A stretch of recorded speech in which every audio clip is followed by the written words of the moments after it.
So before we get started, I want to share just a little more about Rick.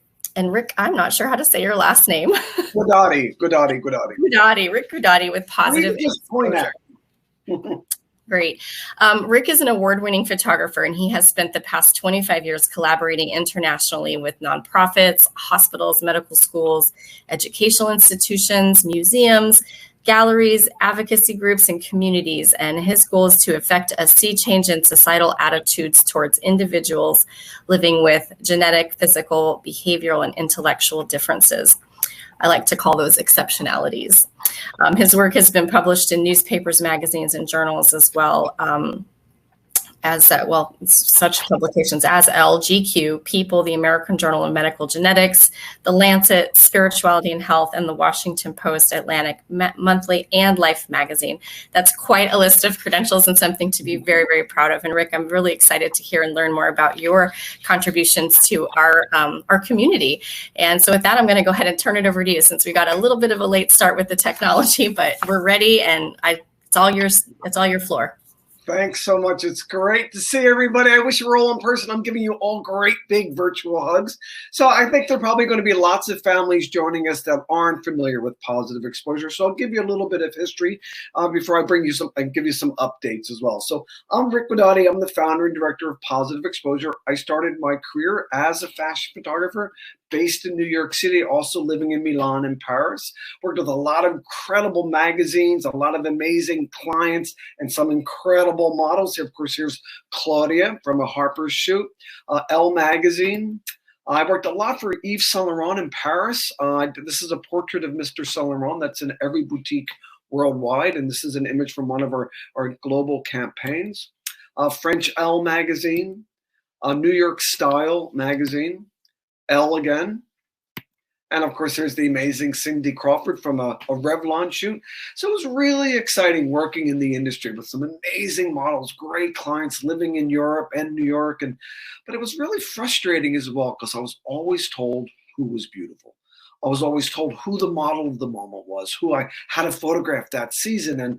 And it was incredible, but it was so frustrating, because as an artist, I never saw beauty just on covers of magazines. I see beauty, I continue to see beauty everywhere around me. I was leaving my studio in New York City one afternoon after doing a casting for Elle magazine, walking down Park Avenue. I think I saw every model in the world that day. Walking down Park Avenue, I spotted a kid waiting for a bus. She had white hair, pale skin. She had this genetic condition called albinism. Albino was the common term. This kid was stunning, yet never included in the beauty standard. I wanted to grab her and say, I have to take your photograph. You're incredible. But the bus came, and she got on the bus and took off. And I say this at every presentation. I'm so glad the bus came, because she was 12 years old, and I would probably still be in trouble right now. So I'm glad it didn't happen. But I ran down to the closest bookstore, was a Barnes & Noble in Union Square. And just to find images of this gorgeous kid with albinism or friends of hers that shared the same genetic condition. So I went to the School of Visual Arts in New York City and studied photography, film, art. Never saw a medical textbook, but I thought that was going to be an amazing start to find images of people with albinism. So I opened up the medical textbook, opened to albinism, so excited to find these images of this gorgeous kid, but I found these images instead. The top right image was the albino eye, was the caption on that image. Then lots of images I saw in that book of people in cancer clinics with sores and open wounds, and then countless photographs of people in their underwear up against walls in doctors' offices. Not just people with albinism, but a variety of genetic conditions represented in this medical textbook. I very quickly closed that medical textbook and put it back on the shelf, hoping to never see another medical textbook for the rest of my life. It was horrifying. So I went to an encyclopedia thinking that's where they'll be. But instead, I found the family in the circus. And the more exploring I did, the more research I did, the more searching that I did, I kept finding images, negative portrayals of people living with this genetic condition, albinism. Even from Hollywood, from the Princess Bride to Powder, who had albinism because his mother was struck by lightning when she was pregnant with him, to The Matrix Reloaded, these ghost-like creatures that come in, they wreak havoc, and then they just simply disappear. To even most recently, the Da Vinci Code. It was evil Silas, driving around Paris at night shooting at people. One of the first things I discovered in my research about albinism was that people with this genetic condition have a visual impairment. Most people with albinism are legally blind, so certainly would not be traveling around Paris shooting at anybody and expect to hit anything. So this was terrible information. This was awful. But as I was researching, I noticed that there was a genetic support group called NOAA, the National Organization for Albinism and Hypopigmentation. I was so excited to find this organization. So it was a support group for people with albinism, their families. I called them immediately and said, hey, I'm a fashion photographer. Let's show the world the beauty of albinism. This is going to be amazing. And they told me to get lost. I mean, they made it very clear to me early days about their fear of exploitation. I'm pretty persistent, so I kept after them, but they made it clear about exploitation. And every time there was a magazine article about a kid with albinism, it was always the story about a victim. It was always sensational. It was always negative. I said, well, I have to agree with you. I can't find one positive representation of a person with albinism anywhere, and I've been searching. So let's do something stranger. Let's form a non-traditional partnership, fashion photographer, genetic support group, and together we'll collaborate and we'll photograph and we'll show the world the beauty of albinism. And they agreed. Positive Exposure was born that day. In walks the first model I'm going to photograph. Her name is Christine, and she's gorgeous. 5'9", long white hair, pale skin. But she walks into my studio with her shoulders hunched, head down, no eye contact, one-word answers. This kid had zero self-esteem as a direct result of all the teasing, the bullying, and the abuse she experienced in the classroom every single day because of her difference. And it broke my heart to see this gorgeous kid. I'm thinking, how am I going to photograph her? She's so vulnerable. But just the day before, I photographed Cindy Crawford on the same set in my studio. And I thought, out of respect for this gorgeous kid, I'm going to photograph her like I would any supermodel. So the fan went on, the music went on, and I literally just held up the mirror and said, Christine, look at yourself. You're magnificent. And this kid looked in the mirror and saw exactly what I saw. And she went from this to this, where she exploded with a smile that literally lit up New York City. This is the incredible Christine. Christine desperately needed to change the way she saw herself. Her community desperately needed to change the way that they saw her difference. So she created a philosophy that drives positive exposure till this day. And that philosophy is change how you see how you change. She walked into school the next day, not like she normally does with her head like this, but she had this new idea of her beauty, and she just walked in with her head up, changing the way the world sees her difference. Those first images were in a cover story in Life magazine called Redefining Beauty. It was a throw in lots of accolades, lots of awards for the Life magazine piece. But one of the greatest awards I received was from the Genetic Alliance. The Genetic Alliance, of course, many of you will know, is a coalition of all the genetic support groups. And the president of the time was our very own, your very own, Janine Cody. And I was at this conference receiving the Art of Reporting Award. It was a thrill. And I met Janine, and Claudia Tra was there as well. And they both approached me after the ceremony and said, we're looking at all these beautiful images of albinism, but there's a universal message here. And that universal message this is a message for all of our families.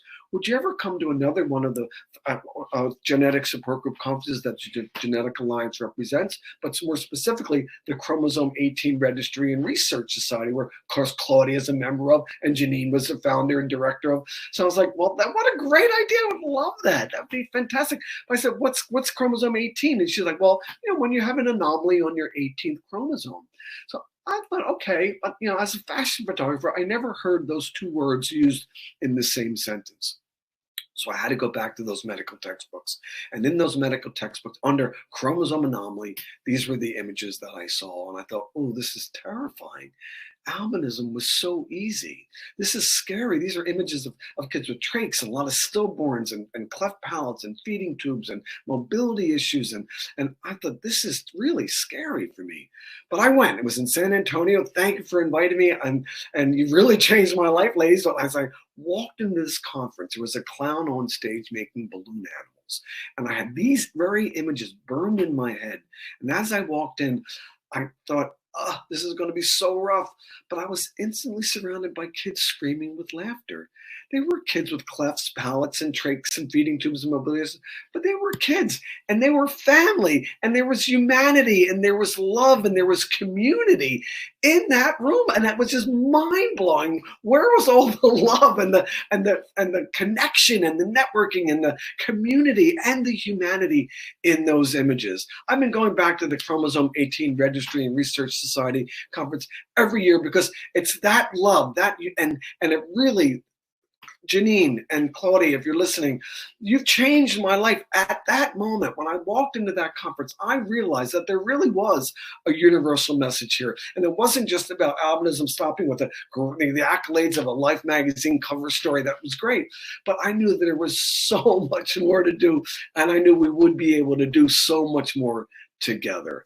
And from now on, I just wish I was there with all of you. I'm just going to have to, because I just have to, because you just all look so great. All right. So, but I will next year, I promise, or the next conference, I will be there, and we have a lot of updating photographs to do and a lot of new images, and so I'm ready to get started. So hang in there, guys. We're in one more year we can do this. So thank you so much for having me. Thank you, Janine, Cody. Thank you, Chromosome 18 Registry and Research Society, for changing my life. When I came back, can you hear me okay? We're good? Yep, we're good. Oh, awesome. So when I came back to New York after that incredible experience, I was approached by the National Human Genome Research Institute to create a photographic exhibition that was going to launch at the Smithsonian. Francis Collins was then the director of the program, and they just mapped the human genomes. I was really excited to present photographs of people with albinism around the globe, showing diversity within that condition and the diagnosis. But I also just had this amazing experience at the Chromosome Registry and Research Society. So I said, listen, there's a universal message here. Let's create opportunities for all of us to invite all of the genetic support groups that are represented by the Genetic Alliance to be represented at this exhibition, and they agreed.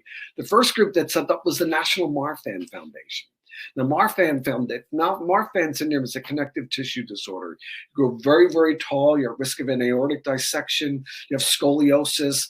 But these were the images I saw in medical textbook when I did my research, and I understood the value of showing what a connective tissue disorder looks like to a clinician or to a healthcare provider in training. But I thought there has to be a better way to present that image. And so we showed that same information that you got from that medical textbook photograph, but we showed, more importantly, Billy, the key ingredient that was missing. The key ingredient was humanity. This is Christopher. Everybody's always so specific about how they get photographed. Everybody's an art director, and Christopher really wanted to show off his long fingers and his long arms and his pectus excavatum and his scoliosis because of his Marfan syndrome. And so that's how we photographed him. And at opening night of the exhibition, his image was 5 foot square right there at the exhibition premiere. And it was just so gorgeous. And through all the festivities, this woman came up to me. She said, "My dad has Marfan syndrome. I have Marfan syndrome. And every year we go to the beach to but we cover up our scoliosis. We cover up our long, skinny arms and our pectus excavatum with our beach gear.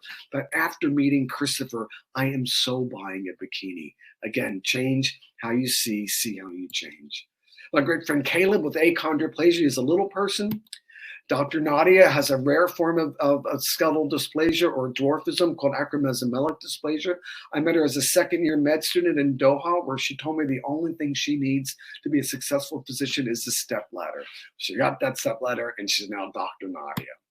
My great friends Maggie and Danielle, I met them in my very first Costello syndrome conference. It was their very first Costello syndrome conference as well. And they finally met someone who shared the same condition. And I was there when they met, and they became best friends forever. And they were always running down the car hallway, screaming, giggling, and laughing. And every year when I go back to that conference, there they are, still best friends. The only things that's changed is they started a rock and roll band, and they're amazing. My great friend Jada with 22q11.2 deletion, best giggle in the world. Simone representing the National Down Syndrome Foundation of Italy. I speak to a lot of medical students, and I go to a lot of conferences, and I was actually at this medical conference speaking with the students, and they invited me to a spinal muscular atrophy conference that they host at Children's Hospital in Boston. And I went, I was very excited, but when I did my research on SMA, I realized that the first words I saw were progressive. And I knew this was an advanced clinic, and I knew a lot of these kids would not be around for a long time. So it was a kind of a rough conference. But as I'm photographing, meeting these gorgeous kids and these amazing families, and I'm photographing, all the photographs were out of focus. And I realized immediately why. Because these kids, this is after running over my left and my right foot, these kids tried to spend the whole time trying to run me over in their wheelchairs. My great friend Lily with Wolff-Hirschhorn syndrome. Curtis and Alex refusing to apologize for their vitiligo from the World Vitiligo Conference last year. Tyler with congenital melanocytic nevus. Lucas with Fragile X syndrome, and his dad, the leading familial genetic marker for autism. Ronan with Prader-Willi syndrome. And Chloe, who's nonverbal, but she has such communication skills, living with cerebral palsy, but she can communicate and direct. And so often people look beyond her to her caregiver or to her mom and not look at her directly. But she really knows how to communicate. You just have to learn new ways to communicate. She's extraordinary. Here's the amazing Judy Heumann, and I hope all of you have seen Crip Camp. If you haven't, you must see. It's a must see. It was nominated for Academy Award. Just won a Peabody, and it also won the Audience Choice Award at Sundance. Judy's an amazing advocate for disability rights, old school, out there picketing and protesting. And here, of course, is Gayton with cleidocranial dysplasia. He's new school. He's a new school, modern day advocate. Gayton, of course, from Stranger Things, writes into his contract every year, every season, he has to mention his condition to raise awareness, cleidocranial dysplasia, using his social media platform to raise awareness of genetic conditions. Extraordinary. Thank you, Gayton. Started a new product working with individuals that are undiagnosed. As you know, if you have a diagnosis, you have community, you have families like the Chromosome 18 network and all, but when you're undiagnosed, you're alone. So we're traveling around the globe pre-pandemic, and we'll start again as soon as it's safe to start traveling, but connecting all the centers of excellence of people living with undiagnosed conditions. We traveled so far to about 8 different countries. Here's our gorgeous Kaylin. Kaylin came to the studio to be photographed as a 14-year-old kid she has Sturge-Weber syndrome. She has a birthmark bilaterally across her face, has it internally, so she has a seizure disorder associated with that, and has glaucoma in her left eye. But we took 18 billion photographs that day. It was so much fun. And at the end of the shoot, her mom calls me and says, Rick, Kaylin never talks to me about school. She knows that if I hear kids are teasing her, I'm going to come in the next day swinging a baseball bat, and that just makes things worse for her. So this kid, Kaylin, so Kaylin then says, Mom, kids tell me every single day I'm ugly. They tell me I'm a freak and I'm a monster, and I believe them until today. And then she mobilized. She got me to go to her school and present positive exposure to 400 students. So she created herself, this gorgeous Kaylin created this absolute formula for all the tools that we have to create a positive exposure. And that formula is self-acceptance equals self-esteem equals self-advocacy. One of those programs is the Pearls Project, which is a blog platform that we've created a positive exposure. I invite all of you to participate in our Pearls Project. Go on our website, register. If you want to be a Pearl ambassador, we welcome all of you. Here's Byron. My name is Byron. I live in the DC area. I'm 14. When I was 10 months old, I had a left hemispherectomy. I had the left half of my brain removed because I have something called Sturge-Weber syndrome. I wear a brace on my right leg and right arm. I only see out of the right side of each eye, so sometimes it's harder for me to see things on the right side. So playing sports can be frustrating because I might not see a ball coming.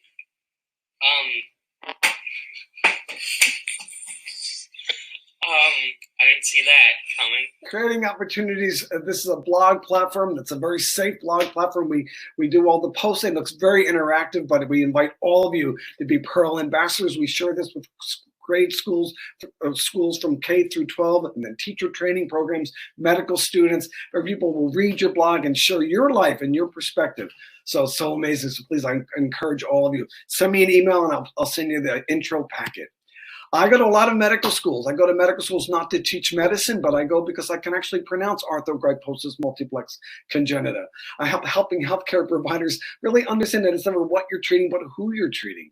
So I would go when it's when it's pre-pandemic, I would bring med students with me to a lot of these family conferences, and I'd shove them in daycare, and I'd check back in on them at the end of the day, and they have like gum in their hair or poop on their shoulder, but they're going to be better healthcare providers because they've met these kids not on training. This not in crisis. Sorry, I just want to I just like to we created this program called Frame, which is Faces Redefining the Art of Medical Education. A program. It's a series of films that kind of present the basic hallmark characteristics of a certain diagnosis, but as presented by somebody living with that condition themselves. Again, placing front row and center in medical education humanity. Here's a sample.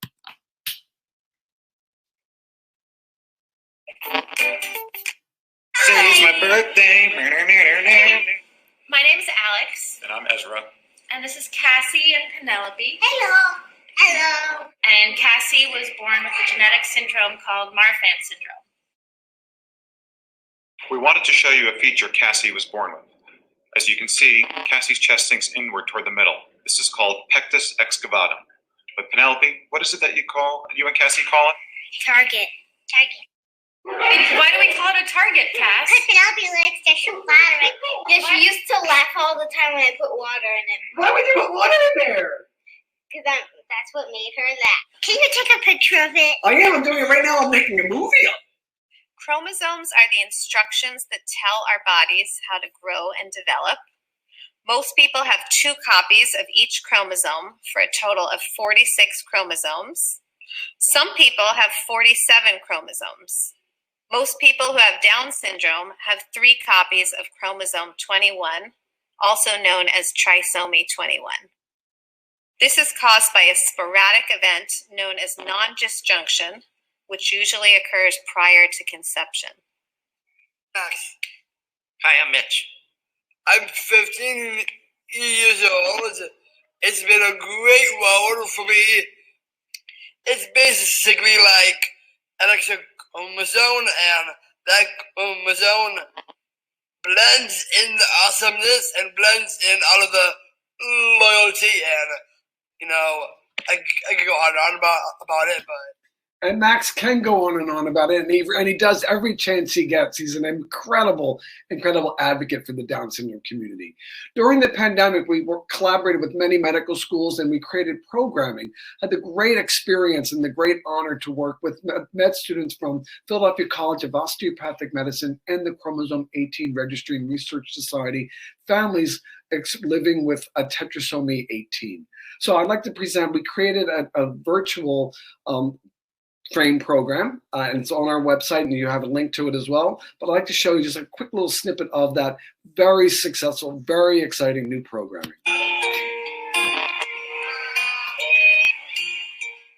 This started 30 years ago. This is my daughter, Elizabeth. See Liz. Picture taken by Rick, of course. I'm David, 27, about to be 28.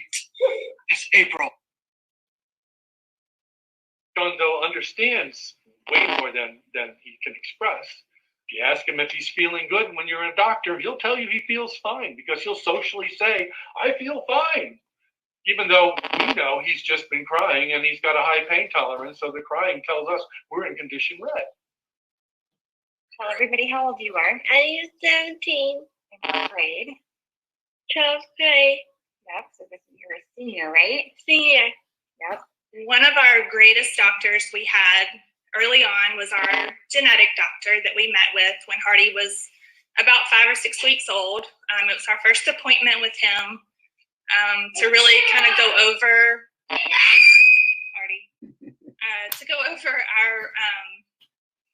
his report, his genetic report. And he said, I will not tell you what Hardy will or will not do, that he will write his own story and you will witness it firsthand. And to say that I could never be more thankful for those words because he refused to put a label on Hardy.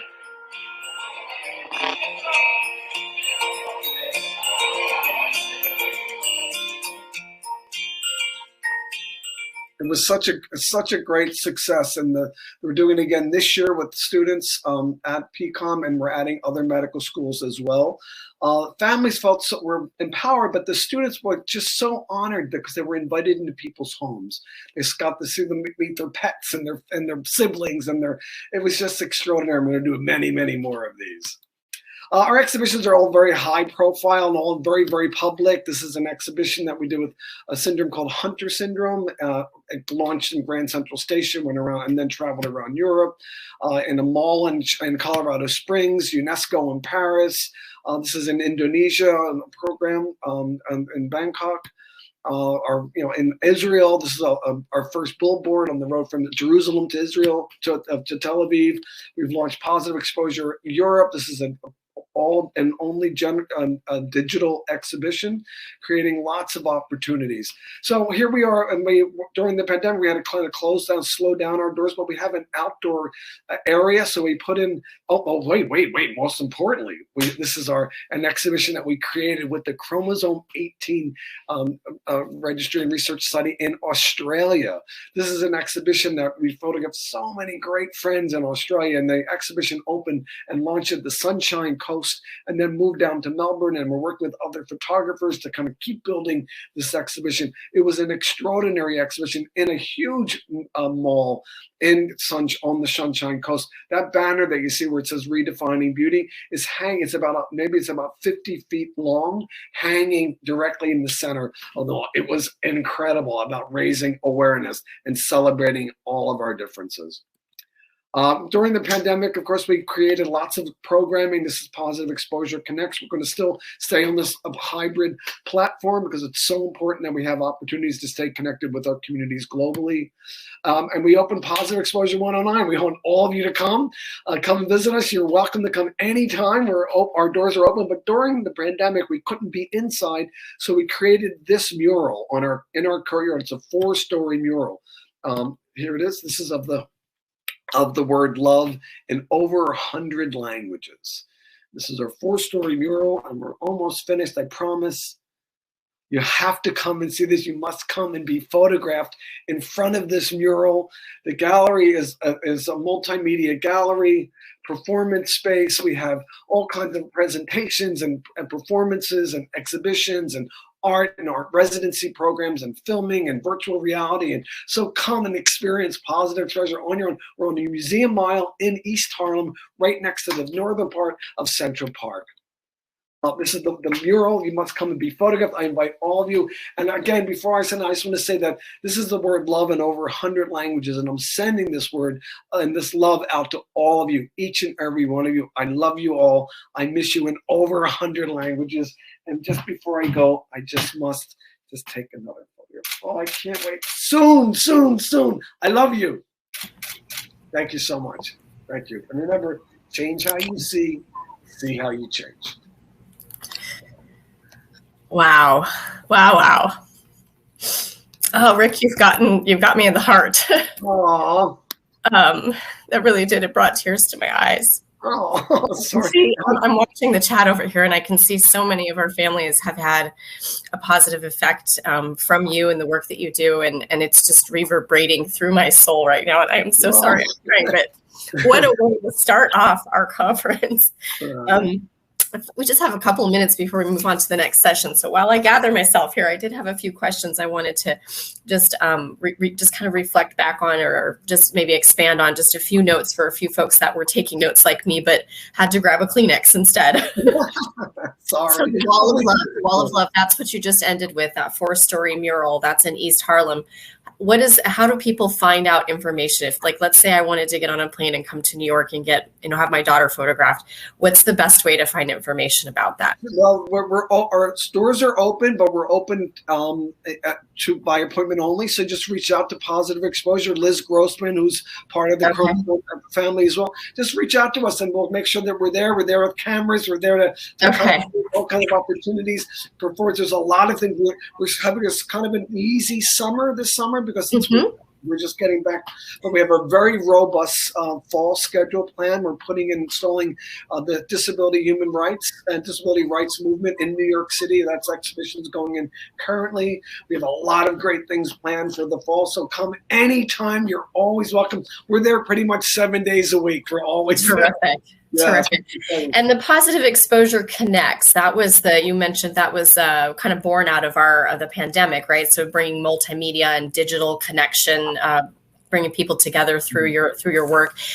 Is that also something that we can easily find information about on positive exposure? Absolutely. And our Positive Exposure Connects currently it's all through Facebook Live, through our Positive Exposure. So to like Positive Exposure on Facebook, and then you'll get lots of notifications. We send out lots of emails. We advertise for them. During the pandemic, we were doing 5-6 a week, and now we're ramping up again. The summer's a little bit slower, but we're going to ramp up to do 2 to 3 a week as well. And it's just connecting our communities globally and really staying connected. But it's the accessibility of having these beautiful virtual platforms really keeps us so connected. Yeah. And allows people from the Faroe Islands to join us, and the Chromosome 18 Registry to join us, and our friends in Australia to join us. They're from the Sunshine Troop. They're incredible performers, part of the Chromosome 18 network. And it's just bringing everybody together, bringing communities together. Anyway. Right. I love this. And I think what speaks to me the most too is the photographs. I mean, for those that can see, right, it's a language of its own. That is a perspective. I typed that in the chat. You have an amazing perspective. I didn't mean necessarily perspective of your camera, but there's a dual meaning to that, right? And just being able to capture that and create that language of seeing the world we live in through these images is just really powerful. Some of our Tetra families did take part in the project when you were talking about Frame. Is there anything else coming up with the Frame series that we need to know about? Yes. Always. We're creating we're starting a whole new program, which will work with Chromosome 18 Registry and the med students, and we're developing other programming for medical school curriculum as well, creating opportunities to really kind of make these connections, forge these beautiful new relationships, and for the advocacy organizations to really have a seat at the table when medical education is being presented is so key and so important to all of us. Same thing with our Pearls project. We're developing a new social media platform for the Pearls project. And again, we have our Ashley is part of, she's a Pearl ambassador, and Samantha's a Pearl ambassador, and it's Ashley Roy and Samantha. And we encourage more of you to join, and I'll just send an email and I'll send, but we're creating lots of opportunities to really have these new conversations, making new connections. It's going to take an army. We all need to change the world together by going arm in arm, hand in hand, and yelling as loudly as we can. And we're going to. And it's a beautiful time to do that. There is a lot of focus, I think, in the United States and probably worldwide too, just around diversity and inclusion and awareness in general. So speaking out for our genetic anomaly families out there, it's a great time to be bringing this to the forefront. So I'm grateful to you for the work you're doing. With COVID affecting us, and we canceled a lot of conferences in the last year, 15, I guess 18 months now almost. Do you hope to be back in person with us next year if we're able to do that? Well, I am who I am today because of the Chromosome 18 Registry and Research Society. It's everything. It's what I learned, but the families gently kind of ushered me through going from fashion photography, had the albinism piece, it was a cover story in Life magazine, that we were finished there. And it was Janine and Claudia that kind of started, and then meeting these gorgeous families, and then all the families. It's not just being aware of the humanity and the love and the community, but really the family. And if you notice in that big array of all those different images of all, right in the center of that with the siblings, we have to remember that we empower our siblings, because there's so many great things going on at the Chromosome 18 Registry Conference that I would never, ever miss. So the second it's allowed, I will be there, and I will always be there. Always, always. It's my family. Thank you. Thank you. Is there what's Positive Exposure's next big project for maybe this year or the next year? Do you have anything in the works that we need to know about that's new? Lots of really incredible things. We have a big collaborations now with the Department of Education and our community in New York and nationally, and we're creating opportunities with lots of our global partners to really make these new connections, forge new connections. I'm usually on the road 3 weeks out of every month, and because that hasn't been happening because of the pandemic, we've been really concentrating on developing programming at our gallery. So we have this brand new gorgeous gallery. It's two stories. It's a multimedia gallery performance space where we can all come together and join hands in hands and dream really big, but create opportunities and a platform for all of our communities. One of the things that I've learned as I'm traveling around the globe is that no matter what continent I'm on, which country I'm in, which culture we're in, which language we're speaking, people around the globe share the most important needs, and that is the need to be seen, the need to be heard, and the need to belong. And that's what the gallery is for. It's creating opportunities for visibility and a stage and a platform to brag, to share, and to show the world how gorgeous we really are and to change how the world sees. I love it. I love it. Well, we're about to the end of our time. If there's any final comments or thoughts that, are top of mind for you, we have about a minute more. Otherwise, I will do some closing comments and point everybody on to their next session. Right. Well, the only thing I'd say is, everybody, please come visit us when you get a chance. Call, email, just be part of it.